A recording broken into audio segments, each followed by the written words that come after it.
Okay, so in this lesson, let's design our GraphQL schema. But before we do that, let's just revisit how Twitter works and identify the key entities that we will need to define. So if you look at the profile page, we see the name, handle, a description, and we need something to capture the image and the background for my profile page, my location, a website, when I joined, as well as how many followers and following I have, and how many tweets I have created. And if I go to another user's profile, I also have to know whether or not I'm following this user, and if they follow me. In this case, they don't. Otherwise, it would say follows you. And we need some way to fetch my tweets and replies and tweets that I've liked. And for every tweet, we need to know who the creator is, some text, potentially some image, how many likes and retweets it has, and how many replies it has received. In the case of a reply, we need to know who was the user that we replied to, and also what was the tweet that we replied to as well. And for retweet, we also need to know who did the retweet. And in the case of a retweet, the likes and the retweet count is not for the retweet, but for the original tweet itself. And if we go to the home page, we also have a timeline, which are tweets from the people that we're following. Whereas in the profile page, we see our tweets, either the ones that we created ourselves or retweeted. Or if we go to the tweet and replies page, then we also see replies that we made to other tweets as well. In our GraphQL schema, we need to have made provisions for all these different cases. But first thing first, every GraphQL schema starts with the schema definition, where we define the top level types for query and the mutation, which we then need to define here as a type for query and then another type for mutation. So what operations do we need to support for queries? Well, a good starting point is to get my profile, which should look at my authenticated user and then return my profile. And we can add an exclamation mark to say that this is not nullable. But remember, we also need to be able to fetch someone else's profile. So we also need a generic get profile query that takes in someone's screen name, which is a string. And again, it's not nullable argument. And this should also return a profile. But if you go back to the Twitter page, when we visit our profile, there are probably information that we don't want other people to be able to see. And equally, we don't need to know if we are following ourselves or if we are being followed by ourselves, because that just doesn't make sense. Whereas it makes sense for other people's profiles, where you need to know whether they follow you and whether or not you're following them. So usually I will have separate profile types. One for my profile, which I can fetch using my authenticated user. And therefore this query doesn't need to take any argument. And I can then define these two types separately. One for my profile, one for other people's profile. And for my profile, I need to have my ID, which we can use the built-in ID scalar type from GraphQL. And we say this is not nullable. I need a name, which is going to be a string.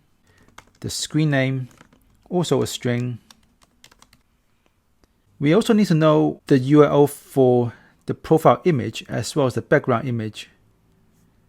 So we can capture those as image URL, and we can represent that using AppSync's built-in AWS URL scalar type. And we need another field for the background image URL, which is also of type AWS URL. And when you create a new profile, you're not required to set your profile image or your background image. So for new profiles, this would be null, and therefore they are nullable. We need a short string for our bio, which again is nullable, and a string for our location and a website, which is going to be a URL again. We also need to capture our birth date, which we can use the AWS date scalar that AppSync supports and create it at timestamp, which we can use AWS datetime. We're going to make that required. I need to know how many people are following me when I'm viewing my profile. So that's a required int. And how many people I'm following, also an int. How many tweets I have created, and how many tweets I've liked. And potentially, when I fetch my profile, maybe I also want to fetch the first page of my tweets. And as I scroll down, I can fetch more pages of my tweets. And we can model that by adding a tweets array like this. And again, the exclamation mark says that if this is an array, then the objects inside that array need to be of the type tweet, and they cannot be null, so you cannot have nulls in this array. But we can't just have an array of tweets, because we also need some way to fetch the next page and so on. So what we can do is we say we return a page of tweets instead, and define that tweets page type here to contain an array of tweets and also a next token for pagination. And if there's only one page, then this will be null, but otherwise we can use it to capture an opaque token that from the front end we can request the next page of tweets. And to do that, we need to add another query to get tweets. That takes the user ID, how many tweets we want to get in a single page, and the next token from the previous page. And again, that's going to return another tweets page. And this is how we can then paginate through pages and pages of tweets as the user scrolls through the page. And we also need to define the other profile type that I've had here to capture the profile information that I need to show when I visit somebody else's profile page, which is probably the same as my profile, plus a boolean for whether or not I'm following them and whether or not I'm followed by them. And since both of these types, my profile and other profile, since both of these types share many common fields, we can also define an interface that captures those common fields that any profile will have. In this case, all the fields from my profile can go into this interface, and we can say that my profile type implements this profile interface. And so does the other profile type. This should look familiar to you if you have worked with statically typed languages like Java or .NET. To distinguish between a type and an interface, the convention in the Java and .NET also is to use the I prefix. So we can adopt the same approach here and name our interface iProfile instead of just profile.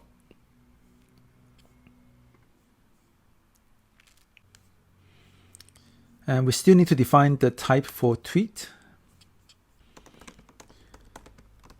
And the tweet will have also an ID. And we need to know the profile that created this tweet, iProfile. We need to know when the tweet was created. Once again, it's going to use the AWS datetime, a text that's in the tweet, how many replies it's had, how many likes, and how many retweets. And we also need to know if we've liked this tweet and if we have retweeted it before. And even though a replied is also a tweet, it behaves slightly different because we also need to know the tweet that we reply to and the profile that we reply to as well. So we can define a separate type for reply which has the same basic set of fields that a tweet has. But we also need to know that this is a reply to another tweet, and that we are replying to which user. But what if we reply to a reply? So that means that we can't just have this as a tweet. This also can be a reply to another reply or a retweet. So to capture that commonality, we can define another interface called iTweet that would need to be implemented by both a tweet and a reply. And we can change this in reply to tweet field to return an iTweet instead. So it can be a tweet or a reply. But there's one more case we got to consider, which is the case of a retweet, which also need to implement this iTweet interface. And we can also reply to a retweet. And if we have a look on Twitter, when you reply something that someone has retweeted, then the reply goes to both the person who created the original tweet as well as the person that retweeted it, and whoever that were mentioned in the original tweet. So to represent that correctly, we probably have to change our in reply to users to users and turn that into an array instead. And when we reply to a tweet, that tweet can be a reply, can be a tweet that someone has created, or it can be a retweet. And for retweet, we need to know the ID and who retweeted this. When was the retweet? And the original tweet that this is a retweet of, which itself can be a tweet, a reply, or maybe a retweet. As we discussed before, a retweet doesn't have its own counts for replies, likes, and so on. So, like here, we are looking at the Sarah's retweet, but these stats are for the original tweet. So we don't need those properties on the retweet, which means in terms of the common fields that we can capture and extract into the iTweet interface, it's just going to be the ID of the tweet, the profile of the person who created the tweet, and when it was created. And since when we fetch a page of tweets, it can be any one of these types, a tweet, a reply, or a retweet. So we need to change the type of the tweet array here to use an iTweet instead. Including if we were to ask for the tweets that a user have liked, and a limit argument for the page size, and the next token for pagination. And this also returns a tweets page. And on the profile page, we can also get the list of profiles that I'm following, as well as the list of profiles that are following me. So let's add some queries for those. Get followers of a user, the page size, and the pagination token. And similar to what we had before, we can add a new type for profiles page. And we will add another one to get the profiles that a user is following. And let's define this profile page type, which, like what we had with the tweets page type, we need an array to capture the profiles as well as the next page token. And we also need to have a way to fetch my timeline. So let's add that query. Get my timeline, limit for the page size, and the next token for pagination. Here we can also return a tweets page. And one last query. If we go back to the profile page and we say edit our profile, and we can change our image. To support this flow to upload an image, we need to have a way to return a signed S3 URL so that users can upload their images and then use them.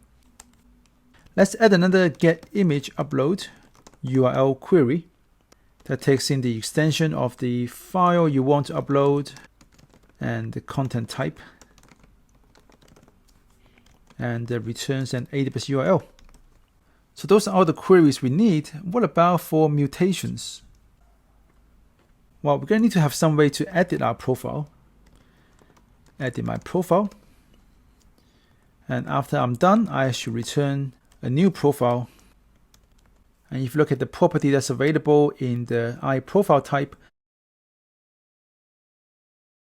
and if you go back to Twitter and say edit profile, you can change your name, your bio, location, website, and birth date. So we need to capture all of those here. Name, image URL for a new profile image, and the background image URL, and so on. You can either define all of those fields as arguments for this mutation, but the convention in the GraphQL is to capture those as a separate type, which is a special type called input, which cannot be returned by any query or mutation and can only be used as arguments. So let's create a new input type called the profile input to capture all the arguments that we can pass into the edit my profile mutation, including name, image URL, background, bio, location, website, and birth date. And then we will take an argument for a new profile using this input type. We also need something to create a new tweet. Let's just take the text for now. And that's going to return the tweet that's just been created. We can like a tweet by passing in the ID. And here we don't really need to return anything, but with GraphQL, there are no void type. So the convention is to instead say return a Boolean. And you can always return true if you want to. And we can do the same to add the new unlike mutation and a retweet and unretweet. And we can reply to a tweet. And in the reply, we have to take in some text. And this returns a new reply. And lastly, we can follow and unfollow someone by taking in their user ID. And again, we don't need to return anything, so let's just return Boolean and do the same for unfollow. So this is a complete GraphQL schema that captures all the basic operations that we are going to support. From the next lesson, we're going to start to implement the whole thing.